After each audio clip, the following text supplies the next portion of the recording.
मुंशी प्रेमचंद जी की कहानी है नमक का दारोगा। जब नमक का नया विभाग बना और ईश्वर प्रदत्त वस्तु के व्यवहार करने का निषेध हो गया तो लोग चोरी छिपे इसका व्यवहार करने लगे। अनेक प्रकार के छल प्रपंचों का सूत्रपात हुआ। कोई घूस से काम निकालता था, कोई चालाकी से। अधिकारियों के पौ 12 थे। पटवारीगिरी का सर्व सम्मानित पद छोड़ छोड़कर लोग इस विभाग की बरकंदाजी करते थे। इसके दारोगा पद के लिए तो वकीलों का भी जी ललचाता था। यह वह समय था जब अंग्रेजी शिक्षा और ईसाई मत को लोग एक ही वस्तु समझते थे। फारसी का प्राबल्य था। प्रेम की कथाएं और श्रृंगार रस के काव्य पढ़कर फारसीदा लोग सर्वोच्च पदों पर नियुक्त हो जाया करते थे। मुंशी वंशीधर भी जुलेखा की विरह कथा समाप्त करके मजनू और फरहाद के प्रेम वृतांत को नल और नील की लड़ाई और अमेरिका के आविष्कार से अधिक महत्व की बातें समझते हुए रोजगार की खोज में निकले। उनके पिता एक अनुभवी पुरुष थे। समझाने लगे, बेटा, घर की दुर्दशा देख रहे हो, ऋण के बोझ से दबे हुए हैं। लड़कियां हैं, वह घास फूस की तरह बढ़ती चली जाती हैं। मैं कगारे पर का एक वृक्ष हो रहा हूँ, न मालूम कब गिर पड़ूं। अब तुम ही घर के मालिक मुख्तार हो। नौकरी में ओहदे की ओर ध्यान मत देना, यह तो पीर का मजार है। निगाह चढ़ावे और चादर पर रखनी चाहिए। ऐसा काम ढूंढना जहां कुछ ऊपरी आय हो। मासिक वेतन तो पूर्णमासी का चांद है जो एक दिन दिखाई देता है और घटते घटते लुप्त हो जाता है। ऊपरी आय बहता हुआ स्रोत है जिससे सदैव प्यास बुझती है। वेतन मनुष्य देता है, इसी से उसमें वृद्धि नहीं होती। ऊपरी आमदनी ईश्वर देता है, इसी से उसकी बरकत होती है।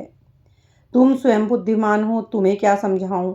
इस विषय में विवेक की बड़ी आवश्यकता है। मनुष्य को देखो, उसकी आवश्यकता को देखो और अवसर देखो। उसके उपरांत जो उचित समझो करो।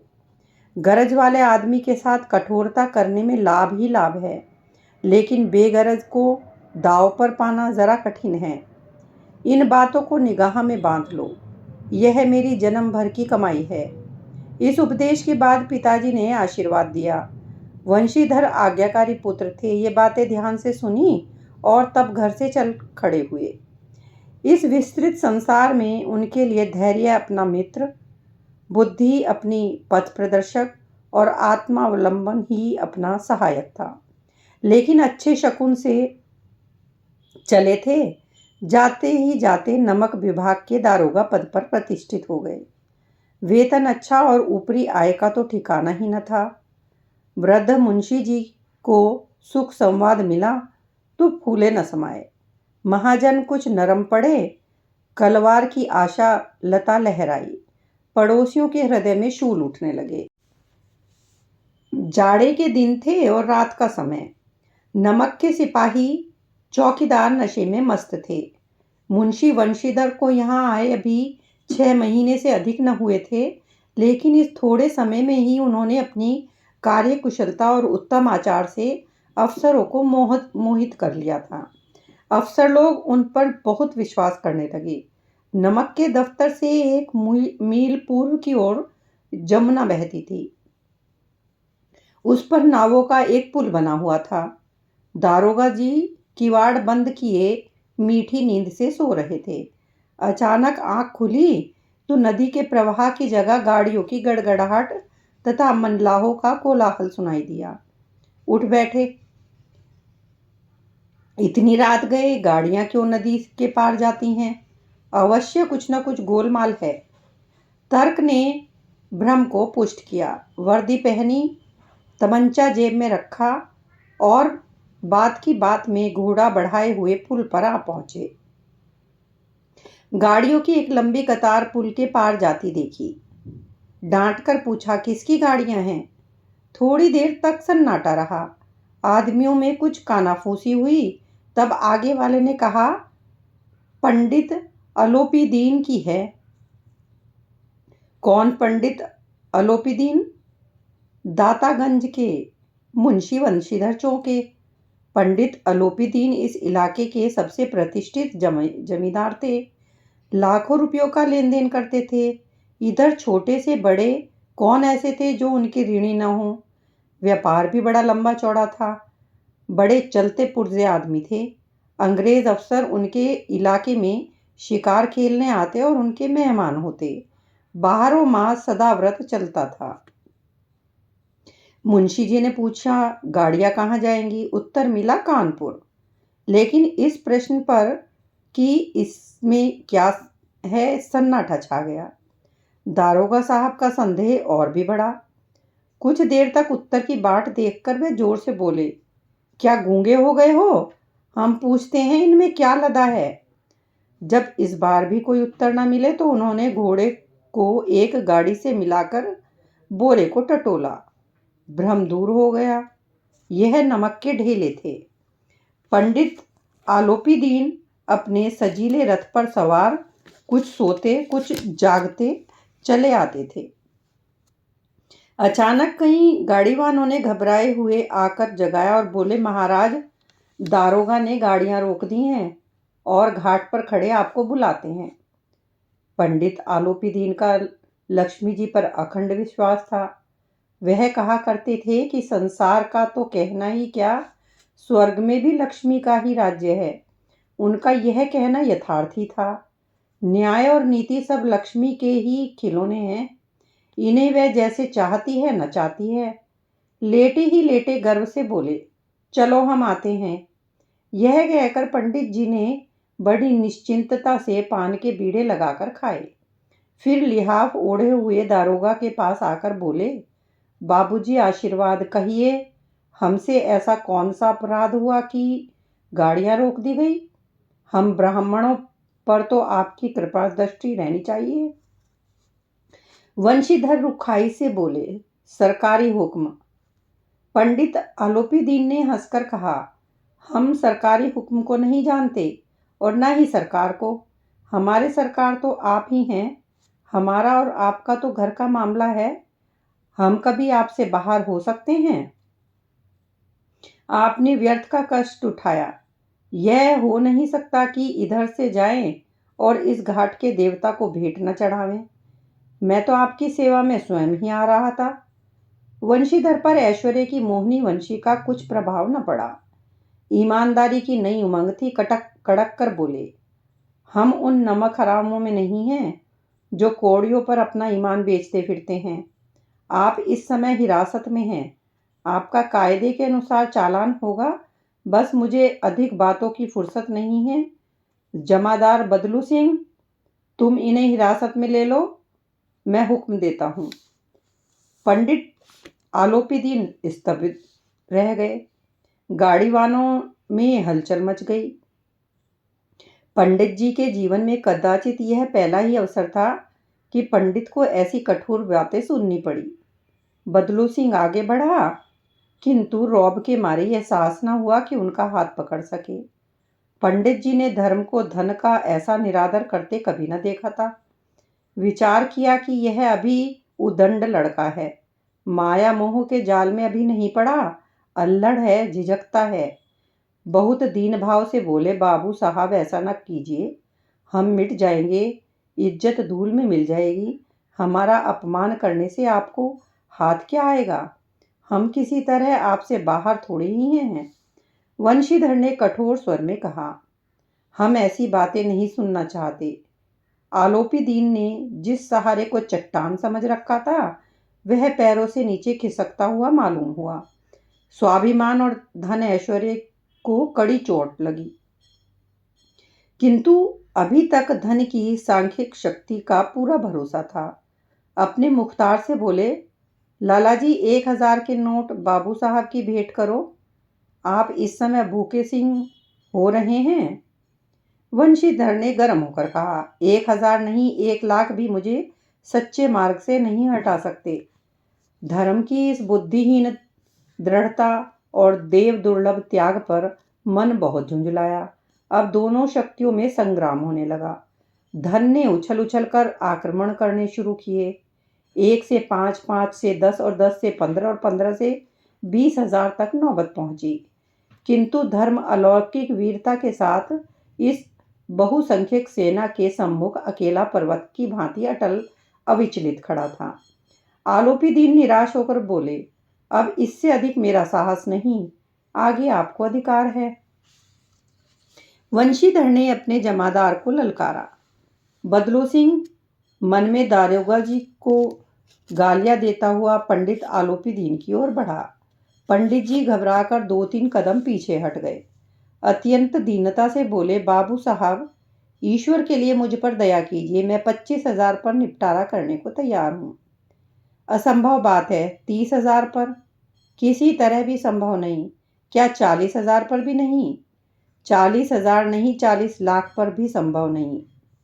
बदलू सिंह, इस आदमी को अभी हिरासत में ले लो। अब मैं एक शब्द भी नहीं सुनना चाहता। धर्म ने धन को पैरों तले कुचल डाला। आलोपीदीन ने एक हष्टपुष्ट मनुष्य को हथकड़ियां लिए हुए अपनी तरफ आते देखा। चारों ओर निराश और कातर दृष्टि से देखने लगा। इसके बाद मूर्छित होकर गिर पड़े। दुनिया सोती थी, पर दुनिया की जीभ जागती थी। सवेरे देखे तो बालक वृद्ध सबके मुंह में यही बात सुनाई देती थी। जिसे देखिए वही पंडित जी के इस व्यवहार पर टीका टिप्पणी कर रहा था। निंदा की बौछारें हो रही थी। मानो संसार से अब पापी का पाप कट गया। पानी को दूध के नाम में बेचने वाला ग्वाला, कल्पित रोज नामचे भरने वाले अधिकारी वर्ग, रेल में बिना टिकट सफर करने वाले बाबू लोग, जाली दस्तावेज बनाने वाले सेठ और साहूकार, यह सब के सब देवताओं की भांति गर्दन चला रहे थे। जब दूसरे दिन पंडित आलोपीदीन अभियुक्त होकर कांस्टेबल के साथ हाथों में हथकड़ियां, हृदय में ग्लानि और क्षोभ भरे लज्जा से गर्दन झुकाए अदालत की तरफ चले, तो सारे शहर में हलचल मच गई। मेलों में कदाचित आंखें इतनी व्यग्र न होती होंगी। भीड़ के मारे छत और दीवार में कोई भेद न रहा। किंतु अदालत में पहुंचने की देर थी। पंडित आलोपीदीन इस अगाध वन के सिंह थे। अधिकार वर्ग उनके भक्त, अमले उनके सेवक, वकील मुख्तार उनके आज्ञापालक और अर्दली, चपरासी और चौकीदार तो उनके बिना मोल के गुलाम थे। उन्हें देखते ही लोग चारों तरफ से दौड़े। सभी लोग विस्मित हो रहे थे, इसीलिए नहीं कि आलोपीदीन ने क्यों यह कर्म किया, बल्कि इसलिए कि वह कानून के पंजे में कैसे आए। ऐसा मनुष्य जिसके पास असाध्य साधन करने वाला धन और अनन्य वाचालता हो, वह क्यों कानून के पंजे में आए। प्रत्येक मनुष्य उनसे सहानुभूति प्रकट करता था। बड़ी तत्परता से इस आक्रमण को रोकने की निमित्त वकीलों की एक सेना तैयार की गई। न्याय के मैदान में धर्म और धन में युद्ध ठन गया। वंशीधर चुपचाप खड़े थे। उनके पास सत्य के सिवा न कोई बल था, न स्पष्ट भाषण के अतिरिक्त कोई शस्त्र। गवाह थे, किंतु लोभ से डावाडोल। यहां तक कि मुंशी जी को न्याय भी अपनी ओर से कुछ खिंचा हुआ दिख पड़ता था। वह न्याय का दरबार था, परंतु उसके कर्मचारियों पर पक्षपात का नशा छाया हुआ था। किंतु पक्षपात और न्याय का क्या मेल। जहां पक्षपात हो वहां न्याय की कल्पना भी नहीं की जा सकती। मुकदमा शीघ्र ही समाप्त हो गया। डिप्टी मजिस्ट्रेट ने अपनी तजवीज में लिखा, पंडित आलोपीदीन के विरुद्ध दिए गए प्रमाण निर्मूल और भ्रमात्मक हैं। वह एक बड़े भारी आदमी हैं। यह बात कल्पना के बाहर है कि उन्होंने थोड़े लाभ के लिए ऐसा दुस्साहस किया हो। यद्यपि नमक के दरोगा मुंशी वंशीधर का अधिक दोष नहीं, लेकिन यह बड़े खेद की बात है कि उसकी उद्दंडता और विचारहीनता के कारण एक भले मानस को कष्ट झेलना पड़ा। हम प्रसन्न हैं कि वह अपने काम से सजग और सचेत रहता है, किंतु नमक से मुकदमे की बढ़ी हुई नमक हलाली ने उसके विवेक और बुद्धि को भ्रष्ट कर दिया। भविष्य में उसे होशियार रहना चाहिए। वकीलों ने यह फैसला सुना और उछल पड़े। पंडित आलोपी दीन मुस्कुराते हुए बाहर निकले। स्वजन बांधवों ने रुपयों की लूट की। उदारता का सागर उमड़ पड़ा। उसकी लहरों ने अदालत की नींव तक हिला दी। जब वंशीधर बाहर निकले तो चारों ओर से उनके ऊपर व्यंग बाणों की वर्षा होने लगी। चपरासियों ने झुक झुक कर सलाम किए, किंतु इस समय एक एक कटु वाक्य, एक एक संकेत उनकी गर्वाग्नि को प्रज्वलित कर रहा था। कदाचित इस मुकदमे में सफल होकर वह इस तरह अकड़ते हुए न चलते। आज उन्हें संसार का एक खेदजनक विचित्र अनुभव हुआ। न्याय और विद्वता, लंबी चौड़ी उपाधियां, बड़ी बड़ी दाढ़ियां और ढीले चोंगे एक भी सच्चे आदर के पात्र नहीं हैं। वंशीधर ने धन से बैर मोल लिया था। उसका मूल्य चुकाना अनिवार्य था। कठिनता से एक सप्ताह बीता होगा कि मुअत्तली का परवाना आ पहुंचा। कार्यपरायणता का दंड मिला। बेचारे भग्न हृदय, शोक और खेद से व्यथित घर को चले। बूढ़े मुंशी जी तो पहले ही से कुड़बुड़ा रहे थे कि चलते चलते इस लड़के को समझाया था, लेकिन इसने एक न सुनी। सब मनमानी करता है। हम तो कलवार और कसाई के तगादे सहे बुढ़ापे में भगत बनकर बैठे और वहां बस वही सूखी तनख्वाह। हमने भी तो नौकरी की है और कोई ओहदेदार नहीं थे, लेकिन काम किया, दिल खोल कर किया और आप ईमानदार बनने चले हैं। घर में चाहे अंधेरा हो, मस्जिद में अवश्य दिया जलाएंगे। खेद ऐसी समझ पर पढ़ना लिखना सब अकारत गया। इसके थोड़े ही दिनों बाद जब मुंशी वंशीधर इस दुर्व्यवस्था से में घर पहुंचे तो बूढ़े पिताजी ने समाचार सुना तो सिर पीट लिया। बोले, जी चाहता है कि तुम्हारा और अपना सिर फोड़ दूं। बहुत देर तक पछता पछता कर हाथ मलते रहे। क्रोध में कुछ कठोर बातें भी कही और यदि वंशीधर वहां से टल न जाते तो अवश्य ही वह क्रोध विकट रूप धारण करता। वृद्धा माता को भी दुख हुआ। जगन्नाथ और रामेश्वर की यात्रा की कामनाएं मिट्टी में मिल गई। पत्नी ने तो कई दिन तक सीधे मुंह बात भी नहीं की। इसी प्रकार एक सप्ताह बीत गया। संध्या का समय था। बूढ़े मुंशी जी बैठे राम नाम की माला जप रहे थे। इसी समय उनके द्वार पर सजा हुआ रथ आकर रुका। हरे और गुलाबी पर्दे, पछाइयों बैलों की जोड़ी, उनकी गर्दनों में नीले धागे, सींगे पीतल से जड़ी हुई। कई नौकर लाठियां कंधों पर रखे थे। मुंशी जी अगवानी को दौड़े। देखा तो पंडित आलोपी दीन हैं। झुककर दंडवत की और लल्लो चप्पो की बातें करने लगे। हमारा भाग्य उदय हुआ जो आपके चरण हमारे द्वार पर पड़े। आप हमारे पूज्य देवता हैं, आपको कौन सा मुंह दिखावें। मुंह में तो कालिख लगी हुई है, किंतु क्या करें, लड़का भागा कपूत है, नहीं तो आपसे क्यों मुंह छिपाना पड़ता। ईश्वर निसंतान चाहे रखकर ऐसी संतान ना दे। आलोपी दीन ने कहा, नहीं भाई साहब, ऐसा ना कहिए। मुंशी जी ने चकित होकर कहा, ऐसी संतान को और क्या कहूं। आलोपी दीन ने वात्सल्यपूर्ण स्वर में कहा, कुल तिलक और पुरखों की कीर्ति उज्जवल करने वाले संसार में ऐसे कितने धर्मपरायण मनुष्य हैं जो धर्म पर अपना सब कुछ अर्पण कर सकें। पंडित आलोपी दीन ने वंशीधर से कहा, दारोगा जी, इसे खुशामद न समझिए। खुशामद करने के लिए मुझे इतना कष्ट उठाने की जरूरत न थी। उस रात आपने अपने अधिकार बल से मुझे अपनी हिरासत में लिया था, किंतु आज मैं स्वेच्छा से आपकी हिरासत में आया हूं। मैंने हजारों रईस और अमीर देखे, हजारों उच्च पदाधिकारियों से काम पड़ा, किंतु मुझे परास्त किया तो आपने। मैंने सबको अपना और अपने धन का गुलाम बनाकर छोड़ दिया। मुझे आज्ञा दीजिए कि आपसे कुछ विनय करूं।